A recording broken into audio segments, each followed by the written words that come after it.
I'm off the, I can't see you now or anybody. I've just purely got the title of the slides.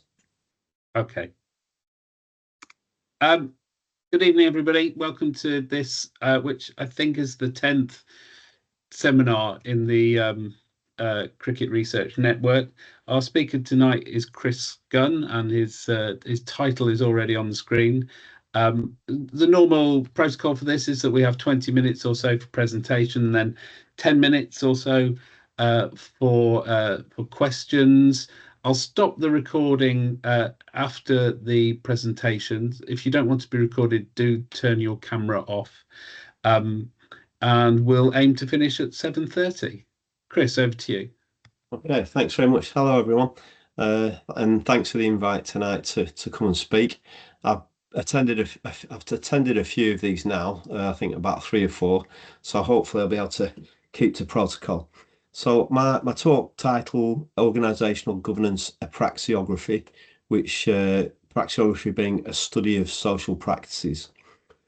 Just to set the scene a bit, in recent years there's been growing political, academic and public interest in sport governance, resulting in a barrage. You've probably seen quite a lot of sport governance publications or good governance codes, partly triggered by the growing number of scandals within sport. If you see Transparency International, for example, often linked to international governing bodies or national governing bodies, and the evidence of the rampant corruption that began to emerge in the late 20th century, all this leading to a greater focus on sport governance. In terms of myself, I came across Robson and Eldervass, who talk about personal interest, observations, experiences being catalysts that lead to real world or social research. And this was definitely the case with me. I'd witnessed a number of local sport and cricket clubs fold. I was aware of others that were really struggling, some amalgamating, some diversifying, but then some seemed to be doing well. So I wanted to know a bit more. I wanted to find out what was going on. Also, perhaps just for transparency, I've been in love with the sport and everything it offers from being a toddler. It's a wonderful sport, so I wanted to see if I could help in some way. In terms of presentation structure, I'll provide a little bit more context and further rationale. I'll briefly discuss theoretical and methodological foundations and approach, and then focus on findings before summarising. So at the outset, there was, and from a personal perspective, there was, after doing a bit of initial research, the motivation was basically a genuine and growing concern for the sport. I didn't feel the sport was adapting appropriately to the political, cultural, social, economic landscape. And some further research uncovered others who had similar concerns, and that then it became apparent that this was nothing new. Cricket at crossroads was a question asked quite regularly. You might have come across Bowen writing in 1970, quoting sources from the 1770s, saying cricket was going out of fashion and that sports like golf and horse racing were becoming more popular. Tony Lewis's book on the MCC included criticisms of the administration, leadership and governance of the game. Mike Marcuse's renowned book, Anyone But England, referred to various inherent problems. And then there was Derek Burley and John Major's books also referring to various issues around things like problems within the game, quality of the game's governance, but writing from a historical perspective. Graham Wright's more recent book, Behind the Boundary, also expressed concerns at the health, the administration, governance of the game.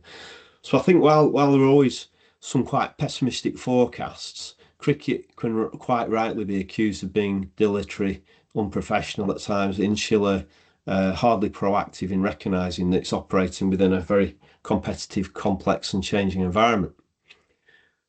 But then, so why the focus on grassroots clubs then, when a lot of these issues seem to really stem at the highest level, or certainly or higher levels are involved in these problems? Well, focus on grassroots partly because, one, the socio-cultural and historical significance of these organisations, these institutions, have been highlighted in numerous studies. VSCs, voluntary sports clubs, long been recognised as the lifeblood of and essential to sporting provision. Their numbers and geographical spread provide significant opportunity for participation, volunteering, sociality, according to people like Van Plu and Nichols. And many others have referred to the various positive externalities of VSCs. So this suggested a context worthy of academic research. Others, there's been quite a lot of studies around the challenging environment, some calling it stormy, literally. Various authors from a whole range of countries from around about the early 2000s to now have discussed this. Nichols a few years ago estimated VSC contraction in the region of 20% between around about 2002 to 2010. We also know of many golf clubs and cricket clubs that were hit very hard by the recession and poor summers in the late noughties and early second decade. Wetherby, for example, over 100 years old, fairly recently folded. Newdigate were in the press, Newdigate CC, because of issues with the weather and their finances being affected. But in addition to the problems created by climate change, other factors have also been identified as causing problems for clubs. These include things like social shifts and evidence of drifts towards more casual or individual forms of sport participation. There's been mention of the economic or austerity measures that have caused issues with facility quality and availability. There's also been pressures upon the voluntary or the third sector, as some call it, to professionalise and commercialise, but also the concomitant difficulties posed by these shifts in logics.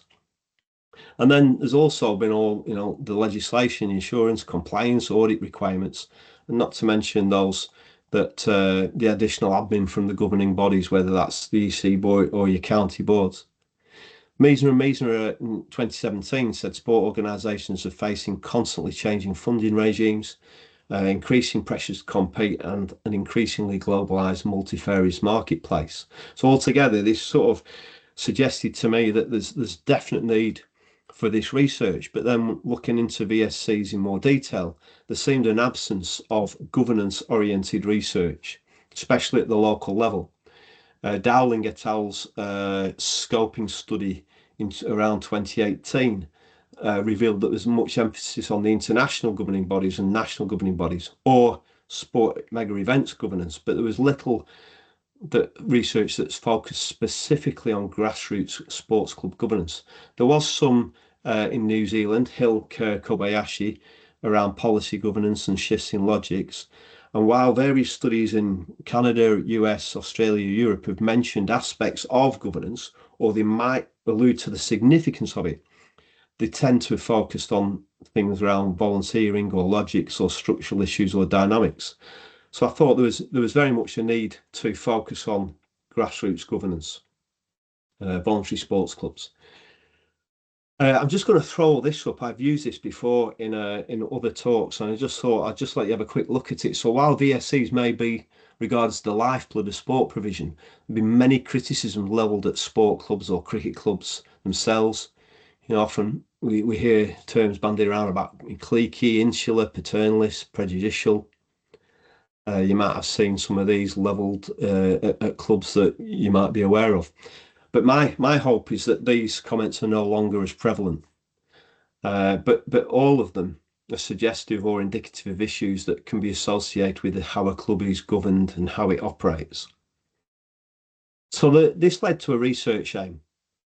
And the research aim was to try to develop a critical, comprehensive appreciation of local clubs' governance and looking at what is actually done in these clubs, how is it done, and why is it done. And this suggests a need for very close attention to zooming in, as Nicolini Montero call it, on what not just what should be done, sometimes called good governance, but what actually is done. And I wanted to identify and look at the actual practices, the individual and collective governing practices within those contexts. So I've already alluded to this, so very briefly, organisational governance is usually defined or referenced as how an organisation is directed, led and controlled, in effect how it's run. There's often a distinction between the strategic, which usually is the governance aspects, and the more operational side of things. And that, there's a load of work on that around policy governance. And there's also a kind of distinction around the performance aspect of governance and the conformance aspect. Some people refer to organisational governance as being a system or a framework that for managing an organisation, and some talk about steering, as in steering, steering a ship. And there's also a lot of talk about good governance, which is usually in reference to certain foundational principles, again, which provide the basis for how organisations should be governed.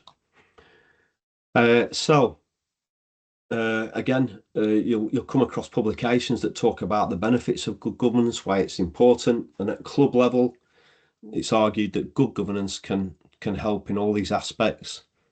It can help your reputation. They can help with keeping stakeholders happy. It can help with perhaps increasing the volunteering and ultimately, funding requirements and hopefully your club's future. So there's the argument about how good governance can help. So obviously needed to think about theoretical influences, and I looked at a range of social practice authors, and some from a more philosophical orientation, some from a more empirical aspects, and quite a lot of their studies. So I drew upon them, and particularly a chap, Theodore Shatsky, who defined a practice as a temporally evolving open-ended set of doings and sayings linked by practical understanding, rules, tele-effective structure and general understanding. Perhaps not the easiest set of concepts for some people, and obviously needed a little bit of elaboration and a bit of clarification. But when I started to look in more detail at social practice theory, there was quite a bit of criticism of previous organisational governance for their lack of actual insight or producing only partial or restricted accounts. And social practice theory had been applied to a whole range of different social and organisational phenomena, roughly from around about late 1990s and 2000s, and quite a few authors are talking about the benefits of social practice theory for providing more nuanced perspectives.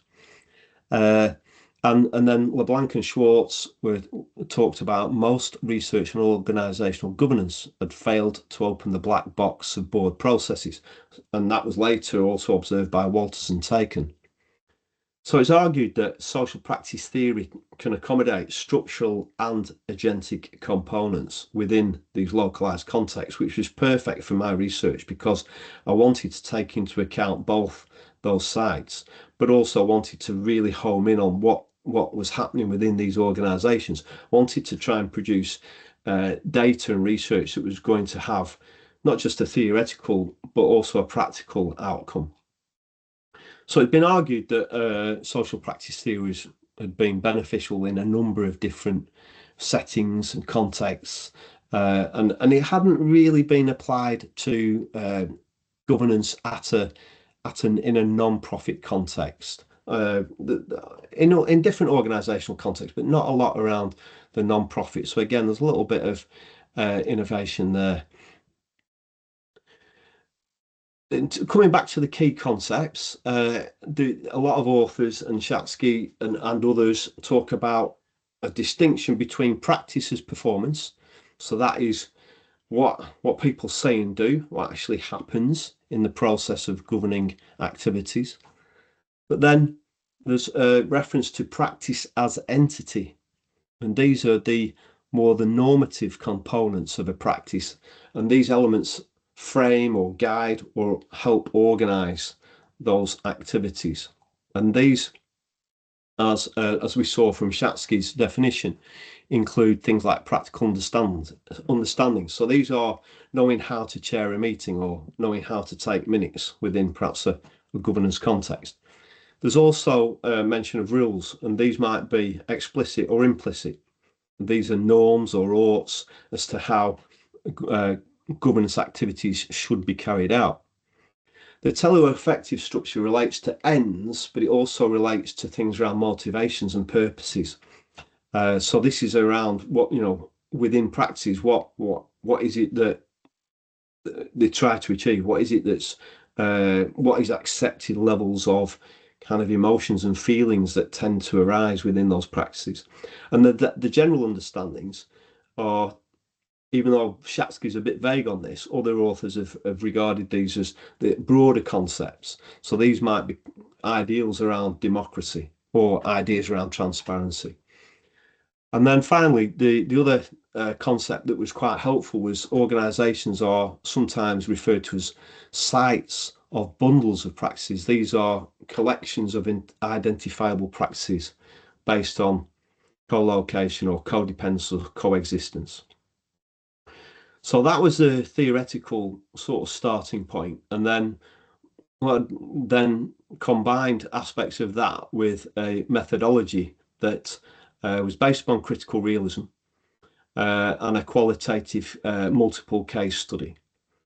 In terms of critical realism, again, there was various authors who said that this, particularly appropriate methodology for organizational social research. And for me, it offered this slightly alternative philosophy, a kind of middle way that reconciles an objective ontology with a constructivist relativist epistemology.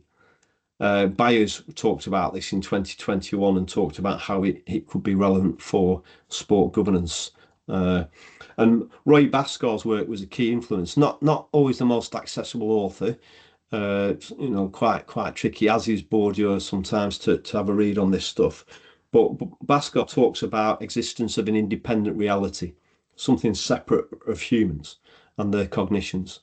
And critical realists believe that knowledge of this reality is incomplete, it's fallible, it's contextualized. So again, there's links there to social practice theory and the context within which these clubs operated. Basco also talks about reality being stratified, different levels. Talks about the real level. This is like a kind of more hidden or a deeper set of structures, something that's not necessarily observable. Talks about an actual level. These are the behaviours, the events or the actions that can be observed. And then talks about an empirical level, which might refer to the consequences or the effects or the outcomes. And Basco talks about it's the appreciation of these deeper underlying structures and mechanisms. For example, the general understandings around democracy and transparency and stakeholder involvement and engagement that enables fuller grasp of social events and phenomena. And also, this sort of indicates an explanatory rather than predictive capacity.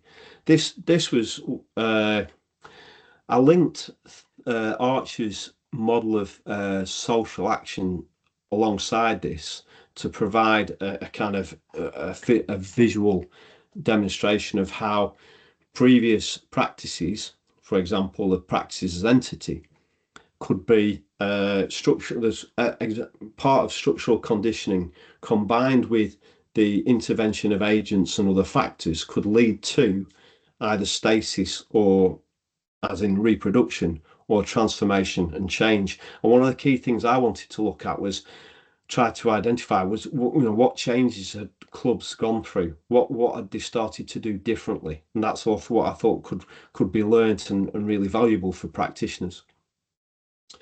So in terms of real domain, I fused these together, and that enabled me to come up with a kind of starting point for analysis. So I looked at 3 cases. I'm not going to go through all this, but I'm just going to let you absorb a little bit in terms of these clubs were all quite old. They all had deep-seated traditions. They all shared certain structural characteristics, but there were also some obvious differences when it came to things like membership numbers and income levels. And then what I did was analysed each club's governing practices. And this started to indicate evidence of professionalisation and formalisation. All the clubs had formal structures, with roles and responsibilities assigned.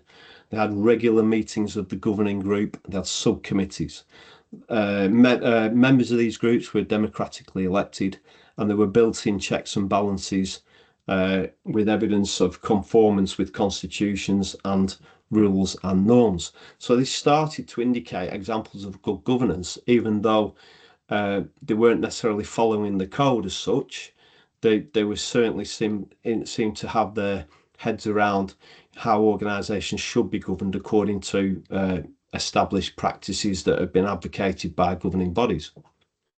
The findings then started to indicate much homogeneity in terms of governance practices and procedures, the activities that were carried out, and also the sought outcomes, the ends and the purposes. And three key themes were derived from the data. First of all, communicating and engaging with stakeholders was a key one. Each club used a blend of traditional and contemporary media methods, formal and informal, to regularly communicate with stakeholders, to keep them informed, to encourage engagement and feedback. And there was also strong recognition about the importance of this from practitioners who talked about needing to keep members happy, needing to keep them informed. There was also within governance activities a lot of reviewing and planning. Now, in the past, there's been quite a bit of criticism of voluntary sports clubs for being a bit myopic or very operationally focused. My research didn't suggest that at all. My research actually disagreed with that and said, well, to be honest, there's an awful lot of reviewing and planning going on, and a lot of it's very effective. And then another key focus within the governance activities was about finances and facilities, which I'll come on to. So I always had in mind, I wanted to make sure that there was some practical outcomes from this research. So I developed something called the 7Fs framework, which tried to summarise and encapsulate everything that these clubs did. So there was through intensive focus on practices, practitioners, scrutiny of documents, observation of meetings of different sorts, individual and group interviews, stakeholder interviews, this mnemonic was developed. And these areas of activity were conceptualized as domains, areas that kind of really did seem to motivate or provide purpose. The first one you've probably guessed is finances. All the organisations had very strong and continual monitoring of their financial position. It helped that a lot of them had qualified accountants and they had all the processes in place. All the accounts were always published and made aware, and there was always questions from the floors at AGMs. Closely linked to that, very closely linked, was a very proactive and successful approach in not just raising funds but also seeking and acquiring funding, and that enabled the organisations and the clubs to develop and improve facilities, which is one of the other Fs. That kind of hints that, through the funding efforts and fundraising, this move away from being very insular and just looking inwards to developing partnerships. So there's quite a bit of literature around inter-organisational relationships that talks about the benefits of partnerships, also talks about some potential negatives. But these organisations have definitely started to recognise the benefits of being more outwardly focused for a whole range of reasons. I mentioned about the facilities. There was constant improvement or upgrading facilities, and again, literature talks about how this can be a competitive advantage. It can help retain, attract players, and all practitioners seem to be very much aware of that. So going back to that argument about clubs being rather myopic and just very operationally focused and short-termist, I didn't agree with that literature. Mine said, no, these clubs have got a future focus. They've got a vision. They've got plans, whether it be for the next few months or for the next couple of seasons. They've got plans to develop facilities and other long-term plans. For example, one club was developing a new junior pitch. One club was had acquired more land to develop another pitch. One club was developing its clubhouse. Another club had also put in a 4-bay track, practice track. All of these have been planned in advance and was evidence of good practice. Something else that came out of literature, again, clubs criticised in the past for being rather male dominated and rather, again, quite insular, but there was very much a focus on the clubs needing to be very family focused and a sense of fun and a sense of, the place needing to promote friendships, which was very apparent. And the last thing I think was evident within the clubs was the fact that they'd taken on the ideas from the stakeholders, they'd taken on feedback from membership, they'd carried out things that they were asked to do. So it shows an example of being facilitative, but also quite flexible minded. They'd all managed to diversify their incomes and develop new partnerships. They'd develop new cohorts or new programs. So it wasn't just about, a certain age group or a certain demographic anymore. There was a lot of that. So these were kind of, I've got a slide there that summarizes the whole thing. And the one thing I sometimes talk, just to finish off with really, is I came across some work by Ray Oldenburg a few years ago. It talks about the third place. And when I talk to other clubs and look at clubs, I'm thinking Ray Oldenburg talks about a third place being one of these areas where people feel comfortable, where they can relax, where they can feel accepted. Doesn't matter whether they're a great player or what, they can just go and enjoy. And I thought that really summed up quite nicely some of the ethos of the clubs that I looked at. So overall, it was quite a long-term study. It took quite a while, and I'm still involved with some of these clubs, and I've gone back and done a little bit of further research since, but a bit of a whistle-stop tour. So if I stop sharing, I'm happy to take any questions. I hope I'm okay with time.